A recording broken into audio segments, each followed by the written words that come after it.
Rain is the same for everybody. As Millar comes, it will be the best time. Millar, number 1. Oh, Ulrich's gone down. Ulrich is out. And he was in the lead by about 6 seconds when he fell. But Armstrong comes home. It looks like a third place finish, and he knows it's nothing. He's won the Tour de France. Hello, the Tour TARDIS touched down in Nantes this morning and we stepped out to find ourselves in 2003. Rain's not actually mentioned in the tourist board's list of local specialities, but they've kindly laid some on for us anyway. Perhaps out of nostalgia for the Centenary Tour, which pretty much concluded here when Jan Ullrich went over in the wet in the final time trial and Lance Armstrong secured his 5th and easily most exciting Tour win. Now today is another chance for Mark Cavendish. In fact, weather permitting, it's actually better than yesterday because it's a proper flat sprinter stage, and should he get it, it'll complete a UK double because the stage winner here in 2003 was David Millar, although that David Millar and the one on this year's race are radically different people. Since his 2-year ban for drugs, he's become the poster boy and virtual press officer for the anti-doping movement, and he's here this year as team leader and part owner of a squad that's in the vanguard of cycling's new transparency. Here's Ned Bolting on the life and tour times of David Millar. Millar comes up to the line. He's got the target. Millar has set down the best time. Premier leader du Tour de France, David Millar. And now the big question is, what are you going to do to defend it? I'm not going to do anything, my team's going to do it all. They can sit on the front and ride in the way, and I'm going to be sitting back there profiting. So much has happened to David Millar since he first burst onto the scene that it takes some digesting. I'm maturing into something else. I don't really know what that is yet, but I'm enjoying what I do. I love what I do. Part of his thing is being the self-styled philosopher king of the peloton. Articulate, sought after, outspoken and honest. A world apart from the maverick, occasionally precious figure of 2003. David, just quickly, how much did you suffer out there today? Oh, I don't think you don't want. It doesn't. There aren't words. My vocabulary isn't sufficient. He won in the rain in Nantes, but the following year brought meltdown. His ban for EPO use left him stunned. I think having those 2 years away from the sport kind of had changed everything for me. I came back a different rider, a different person. I'd lost a lot. I think of my physical capabilities in those 2 years. When you take 2 years away, it's going to take a big chunk out of you. And psychologically, I lost a lot of the confidence. I mean, this Tour de France was going to be exactly 2 years since I came back. So it's going to be 2 years away and 2 years back when I start this tour. So I'd like to think that I can finally kind of wipe out those 2 years away regards the loss physically. But what I lost physically, I think I've gained mentally. I mean, I'm stronger. I have an ability to work harder and more consistently than I ever had when I was younger.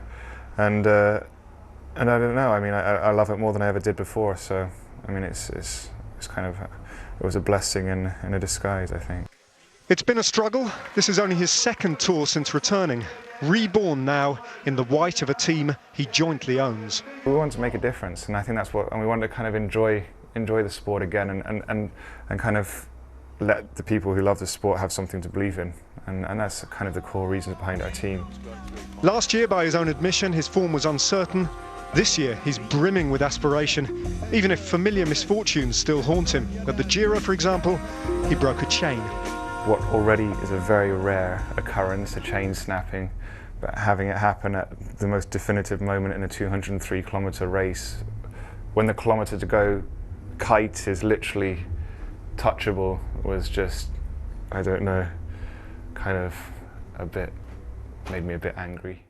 Stuff like that happens to him, just another in a long line of strange, high-profile mechanical mishaps, from the jumping chain of the 2003 prologue to last year's exploding rims. 2 of my Mavic discs explode in the first 500 metres.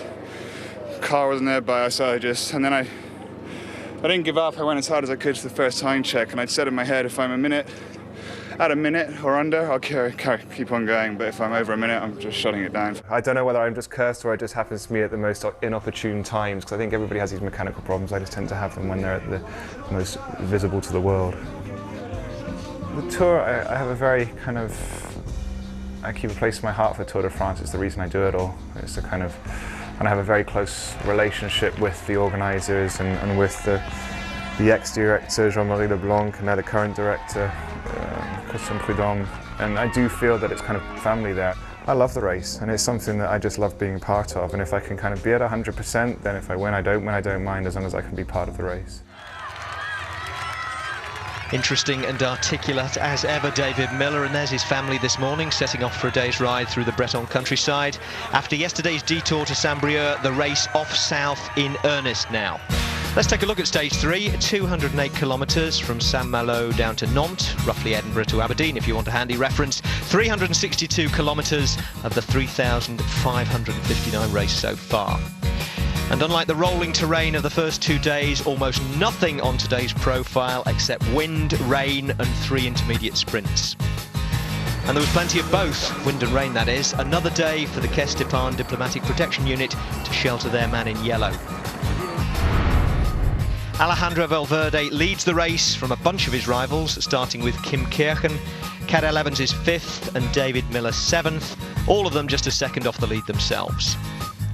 The same goes for Frank Schleck, and then the gaps start to appear. His brother Andy is 7 seconds back in 17th, Denis Menchov 25th, 2 places ahead of Carlos Sastre. Mark Cavendish is 2 minutes down, but he's here for stage wins, not the overall classification. Mauricio Soler may not be here for much longer, injured after his stage 1 crash, and last man in the race, 10 minutes 22 behind the leader. Now, Fabian Wegmann was the first man to touch the tarmac today. He went down after a touch of wheels in the bunch. With the rain heavy but intermittent, Martin Mascand brought himself to a halt by getting his rain jacket caught in his back wheel. Not the kind of move to garner much sympathy from the team car. Andy Schleck had some running repairs to his cleats at the back of the race, but as ever, the back of the race was not the place to be if you wanted to avoid hold-ups. Breton villages are picturesque, but their roads are not designed for heavy traffic. Now, as we've seen on stages 1 and 2, the French riders have been getting their faces out front, as have the French public. This pair mesmerised by their close-up moment and completely missing the day's breakaway flying by. In there were a pair of Frenchmen, Romain Fellou and Samuel Dumoulin, along with an Italian, Paolo Longoborghini, and William Frischkorn of the USA.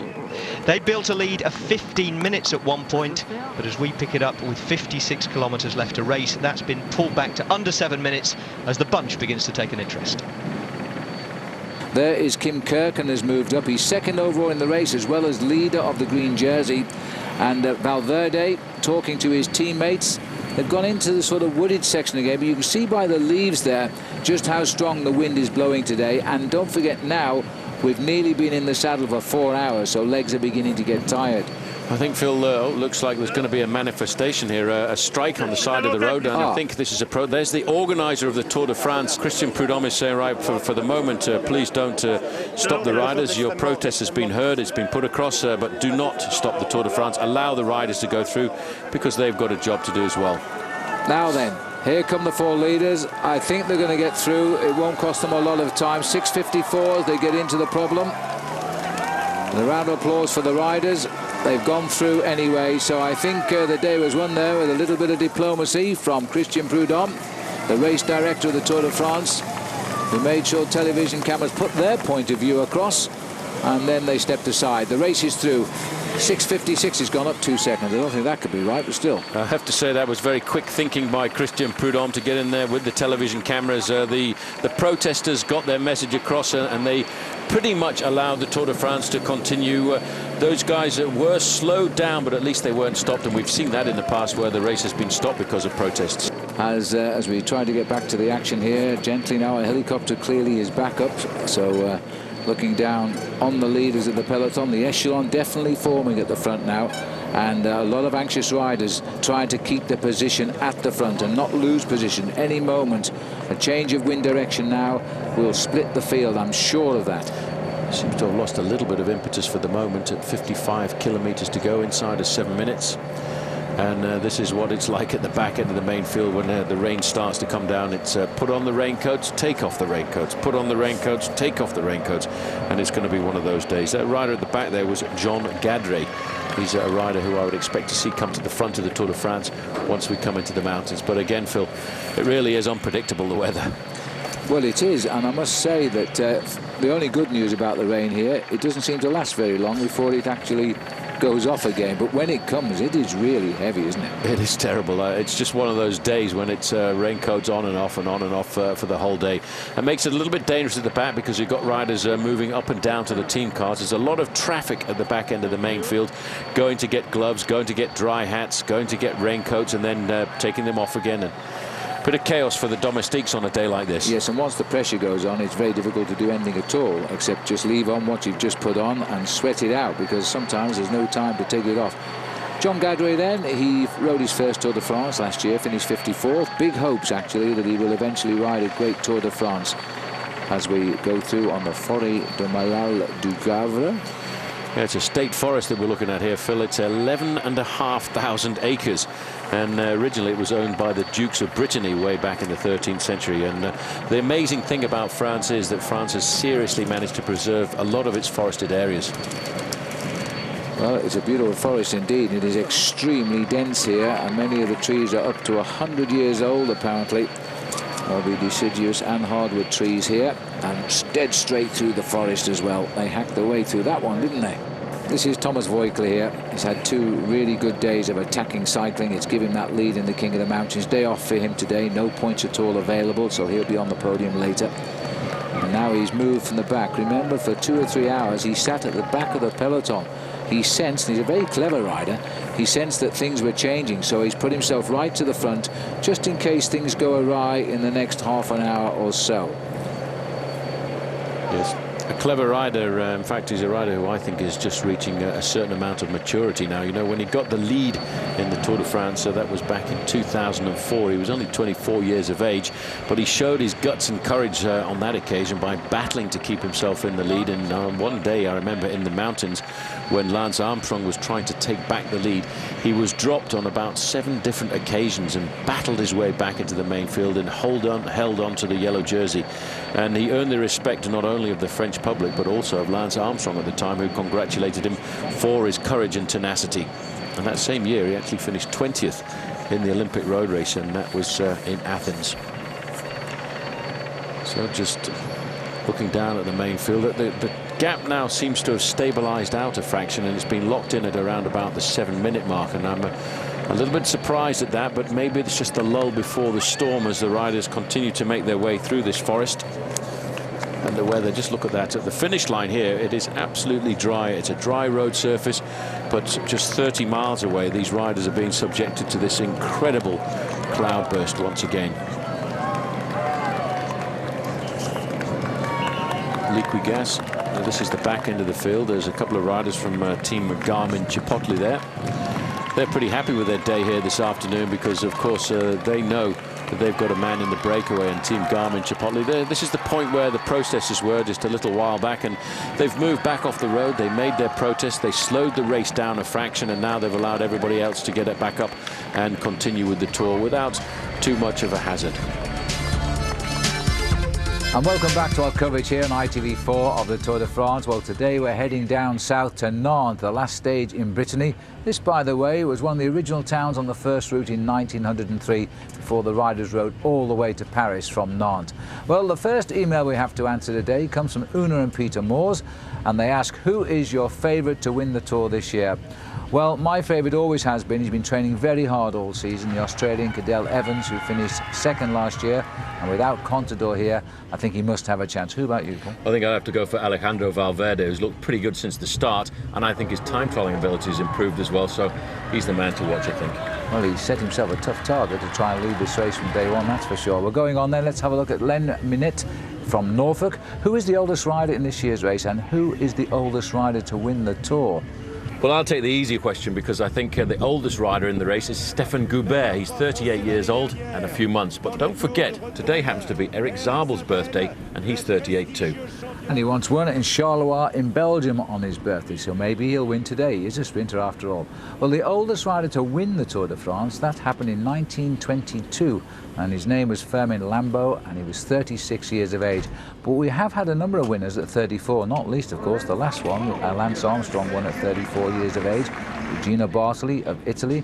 We've also had Joop Zoetemelk, that was in 1980, and another rider who won was Lucien Buisse, a Belgian rider who did that in 19 1926.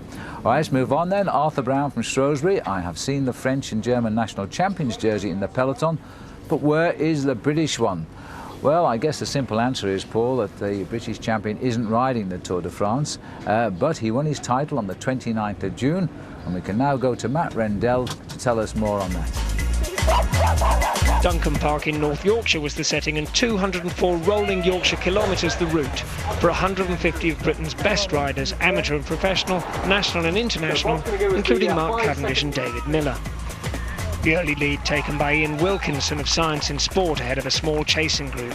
Back in the peloton, a twitchy Cavendish next to teammate Roger Hammond, with David Millar nearby. Several changes of lead in the first half of the race before it settled down into a pattern.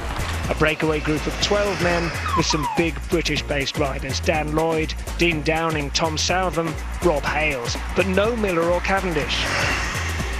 The group worked well, holding off long pulls by David Millar at the head of the peloton, and into the closing stages, that leading group began to splinter.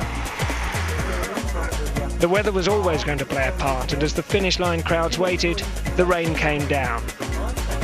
Rob Hales didn't care. The 3-times world champion appeared alone and added the British Championship to his long list of titles at the age of 35. Well, plenty of national champions represented on the Tour, as we've heard, although none of them in the four-man group have chanced their legs today in the hope of staying away to the finish. Their chances are looking better with every passing kilometre. 5:25 the gap, Paul. Were so good at expertise that we said it was a day for the sprinters, and I think the bunch thought the same, but it's all going a little bit awry, isn't it? It is all going a little bit awry. You see just in the distance there's the bridge of Saint-Nazaire. I think what has happened here today, Phil, is the main field have underestimated the power of the breakaway. They obviously, many of the riders in the main field, they didn't know Will Friscorn, they didn't know Paolo Longo Borghini all that much, and didn't realise the power that those guys had. They did get a little bit of panic when the gap got to 15 minutes. They chased them for a long time and halved that advantage. Then all of a sudden, I think the men in the leading group of four have become invigorated by the fact that they've been told that there is a tailwind finish, and if they can just get to that corner where they swing around and start to line up for Nantes, they'll pick up the tailwind and they will probably survive the day this afternoon. That's why we have breakaways. That's why the guys go out. People always say to, why do these guys go in the breakaway and get caught down towards the end? Well, the reason they do it is for just this reason we're looking at right now, because one day or 2 days or 3 days during the Tour de France, the breakaway survives, and that's what you dream about. There's the estuary of the Loire, where France's longest river goes out into the Atlantic Ocean. Well, the river may be going out, but I'm just wondering if the sprinters are going out as well. It's a beautiful estuary, isn't it, Paul? It is. It comes at the end of a river, which, as you said, is the longest river in France, 1,020 kilometres. As we look down at the front end of the main field, it's a tough call for the sprinters, and this is when it starts to become rather tactical, because the teams of the guys who want to win the bike race overall don't want to waste too much energy, because you know, the amount of energy you've got in your body is a little bit like the amount of money you've got in your bank account, and you can only spend that energy over a 3-week period. If you spend it all in the first week of the Tour de France, then you're completely bankrupt in the last week, and that's when we see people hitting the wall. The teams of the sprinters, they have to take advantage of spending as much money as possible in the first week of the Tour, because that's when their guys have the chances of winning the stages. What they're trying to do now is each rider from the teams of the sprinters comes to the front and sets the pace for a short while, lifting up the average speed of all of the guys who are following them in the slipstream. That's the theory, but sometimes they get it wrong. There's the famous TGV that runs through France, the Train Grande Vitesse. Boy, that goes like an arrow across the countryside, and is very rarely late, by the way. It's a great way of travelling here in France. There is the main pack. The sprinters teams are in a little bit of a state of panic now. They've got to ride awfully quickly to pull back 5 minutes in 15 miles. There's another crash. A crash there, you can see, just at the back end of the main field. Well, this is always on the cards. They have hit the centre. It's not Rico, because he's got a white jersey on for Sonia Duval. But that, what has happened here on the split. That's sad news for Angel Gomez. Angel Gomez is looking rather seriously injured here as he clipped the centre of that reservation. A big shock. Now that also is going to disrupt the chase here. Yeah, that is Nicky Sorensen down there, the champion of Denmark. Yeah, the Danish champion definitely. Gomez is on the floor here, most injured. Yeah, you recognise the Danish national champion. He's got the red jersey with the white cross across it. It's a little bit confusing because it also looks like the Norwegian national champion jersey. And both of those riders ride for the team CSC. And just looking down there at Sorensen, he's up and walking, and I think he'll be back on his bike very shortly. But that doesn't seem to be the situation, Phil, for Angel Gomez, who's down with Dr. Gerard Porte. Big Hincapie coming up to the front here. He's thinking about his man Mark Cavendish, but I still feel, Phil, that they've left it a little bit too late today, because in about 5 kilometers time they're going to swing around to line up in an easterly direction, and they'll pick up the wind. And look at the split, Paul. Look at the split at the back. That's being created by the crash. But they are driving now. They will not be coming back to this group. This is Juan Manuel Garate on the right too. Boy, there's desperation on the faces of Quick-Step here, because their man Gert Stegmans, now there's the split, albeit caused by the crash, but at 20 kilometers we pick up the tailwind, and these boys are going to have a fight for their lives now. And at this moment, of course, we don't know who has been left in that last peloton. There could be some big names down there. There's certainly Case de Pon riders. Well, this is the confusing part now when the race splits like this, because you have to look down the overall classification and see which guys have missed out on that split, who was at the back end of the main field at the wrong time. Because of that crash, because of these splits, you could find yourself losing 15 minutes on the first flat stage like this. The gap is still 4:31, 20 kilometers coming up. Yeah, look at that wind, though. The wind is battering on the back end of these riders. There's Stefan de Jong in the middle for Quick-Step, just getting as much air in as possible. He realizes this is a hard time of the race. I haven't seen the yellow jersey, but I'm pretty certain there he is, riding nice and comfortably. You don't catch Alejandro Valverde out, because he's been riding in the front 15, 20 places all of the time. And for what reason? For just the reason we witnessed a few moments ago, the race splitting up at the drop of a hat. He sacrificed a couple of his teammates, but there's some more still here. One's guiding him, so always looking over his shoulder, making sure Alejandro is with him, guiding him through and getting him safe at the front. Another name that's crackling through on race radio who's missed this front split is Denny Menchov, a man who rides for Team Rabobank and a great contender for the overall classification too. So once again, on a mundane flat stage, stage 3, the day before the time trial, we could see serious time gaps appearing. And these four boys don't really know what's going on behind them, except they're still holding on at 20 kilometers to go, 4 minutes and 26 seconds. So in that crash now, we are receiving confirmation that Denny Menchov, the big favourite on Rabobank, has been delayed by the crash. We don't think he was involved in it, but he's going to lose time now that could cost him the Tour. And of course, the man who leads the white jersey competition involved in that as well. In the second group behind the main field, Ricardo Rico, they're going to have to really chase to pull it back. But when you saw that team of Quick-Step on the front end of the main field, it's not easy to pull yourself back to those men when they get it all firing. I'm just looking at the faces of these boys. Pained, yes, but these are faces of men who really believe they can win this. There's the next Maillot Jaune, perhaps, Romain Failure. He didn't go away dreaming of yellow, but it swung that way in the last 20 kilometers when the peloton didn't close in quick enough, and now they've been disrupted. They have a very hard-working group who are now racing with different intent, of course. They're leaving behind some big names in the Tour de France for overall victory, and so they've got another reason to drive now, and that is why the race is going so quickly. You look at that long line now, it's going to be very difficult. There are no team cars behind as well, as you noticed. There's the yellow car, the neutral service vehicle, the vehicle that looks after any of these riders now who may well have a mechanical incident. The race referees won't let anybody into that group if they do not have a gap of about the 1 minute mark. Computer telling me there with the green sign that it still looks very much as if the breakaway is going to survive, but currently they're only going to survive with around about 48 seconds of their advantage. Tour Hushovd is obviously in that group, because you can see Team Crédit Agricole working at the front end of the main field. A lot of riders from Case d'Epargne have obviously not been caught out. The yellow jersey is in this group. Just trying to look down and see if we can spot anybody else. The group of Ricardo Rico is at around about 15 seconds, and Denny Menchov is in that group at 15 seconds as well. So if this group slows down a fraction, there is every possibility that those two big names will reintegrate the front part of the race. But what other damage has been done behind? The second place in the overall is there as well in the green jersey. That's Kim Kirken. Just Just in front of him, looks like Oscar Freire is the man who's taken advantage of slipping into this front split.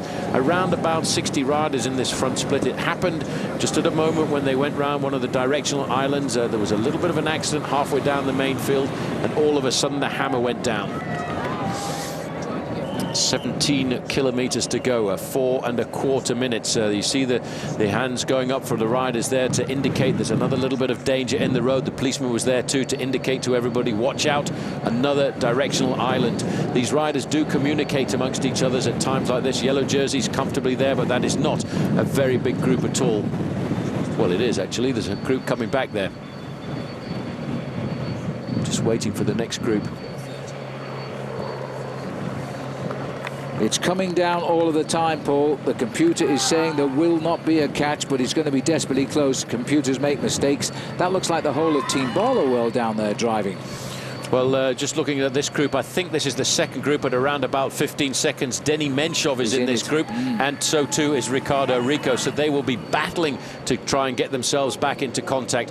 4 minutes and 14 seconds at 10 miles to go. You know, it is still possible, but I think these guys are going to survive here this afternoon, because very shortly they will pick up the tailwind, and that will be an advantage for them. Well, I think they deserve to win, quite honestly, but that's not the nature of the sport of cycling. The riders behind will chase to the end. It's going to be a desperate finish, I'll guarantee that, and whatever happens, win or lose, we'll be talking only seconds on the finishing line. These boys are dreaming. They're only 10 miles, 16 kilometers from the finish. Now, as any cyclist will tell you, the top riders will cover 10 miles in about 19 minutes. That's about how long it will take now to reach the centre of Nantes. And I reckon the leading group of 4 will cover that 16 kilometres in around about 22 minutes, and so that will give them an advantage by around about a minute when they come down to the finish line. But they will have the tailwind advantage and first. That's the big thing that those guys have got. There's the group of Menchov and Ricardo Rico. They're still looking for about 15 seconds, and they will give their all. I'm just trying to see. I think that's the orange armada of Team Rabobank, and that will indicate that that is definitely the group of Menchov. I thought there were red jerseys from the helicopter, but as we close in, it is the Rabobank team here. The whole team has been pulled back to get Menchov back up. Now, that's why you need a team in the Tour de France. Individuals can't do it alone. He's got 8 guys there on his squad setting the pace to try and put him back in that group alongside Valverde. 3 minutes and 50 seconds, 14.8 kilometers to go. It could be a blanket finish, this.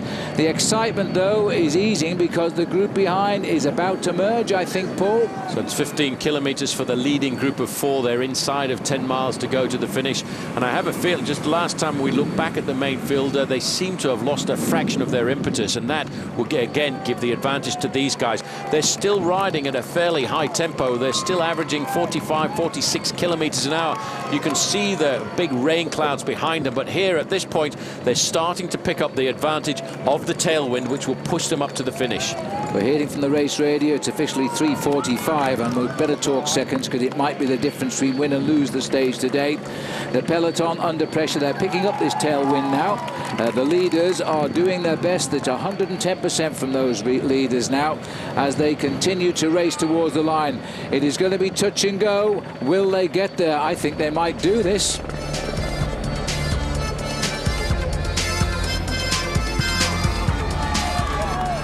We are now at 10 kilometres from the finish. The gap is still in favour of the 4 all-day escapers, but the big news, Paul, is the group containing Ricardo Rico and Denny Menchov, the 2 big names who were involved in that crash, are now 45 seconds behind Valverde's group. Look at the faces on these riders. This is really the face of desperation. They realise they're under pressure now. Look at the trees.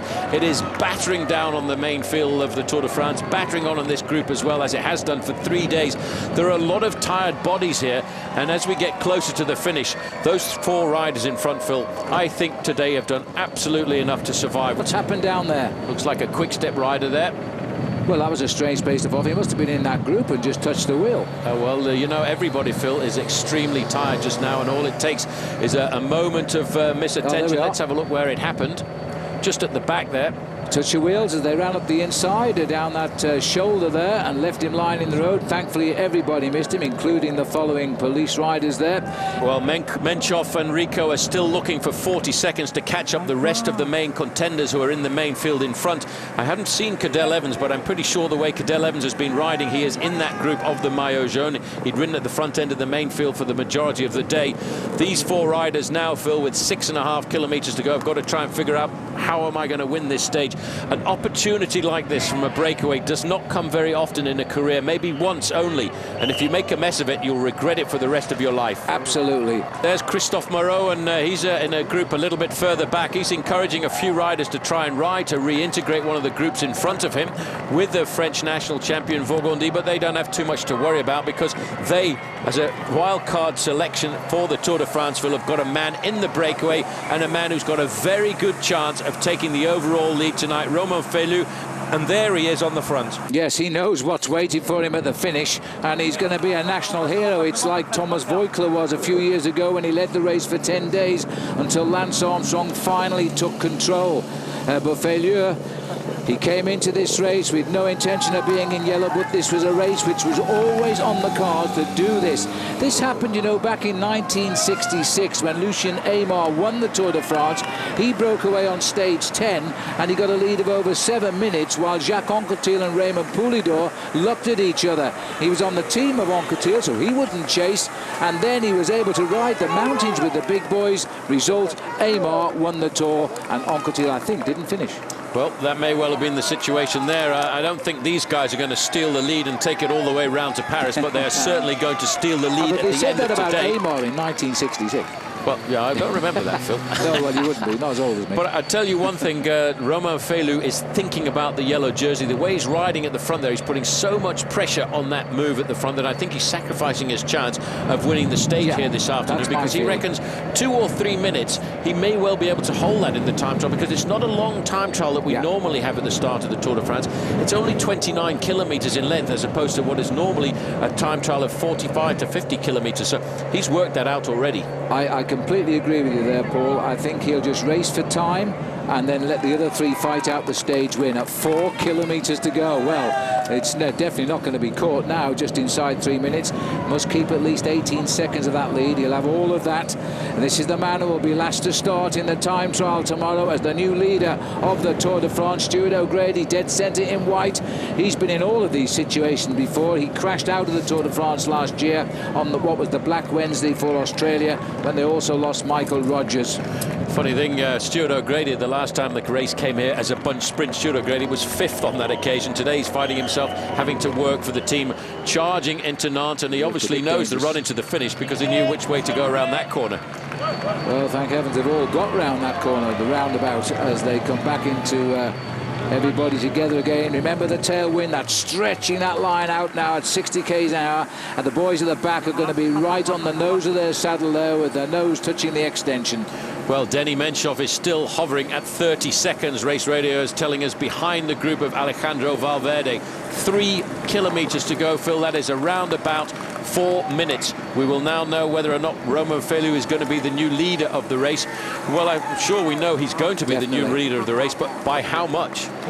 Yes, it could be by more than they imagined back in the peloton. Totally misjudged this today. They were chasing well, it was going well. Suddenly they found they weren't catching the leaders. Then came the crash, everything went wrong. The teammates here now of Crédit Agricole driving on, trying to close the gap down. It's all too late, of course. There are plenty of green jersey points from 5th down to 25th, so Hushoff will want to go in the sprint, but forget the race for first place now. The winner's going to be Paolo Longo, Romain Felu, Samuel Dumoulin or William Frischkorn of Garmin-Chipotle. One of those 4 today will win the Tour de France stage. Well, they certainly will. This is the group of Menchov. He's still looking for around about 30 seconds. He's got Ricardo Rico in the group with him, and they've been put seriously on the defensive here this afternoon. But at the end of the day, Romain Felu is going to take the overall lead with a 21-second advantage over the rider from Barlow World, Paulo Longo, but there's still the glory of winning the stage that is at hand here, Phil, this afternoon. France are looking for a stage victory. Maybe it's going to go to Samy Dumoulin at the back, because as you can see, Romain Felu, he is riding his heart out for the clock. That's all he's thinking about. You can see he's thinking of time. The other three are thinking of victory. I think the sprint will be between Dumoulin, who is a fast finisher in the right conditions, and William Frischkorn. I think those two will be heading up first and second. Can't see Paulo Longo. He's a rather tall and lanky man. I don't see him being a pure sprinter. I've never seen him sprint in my life, so I don't know, of course.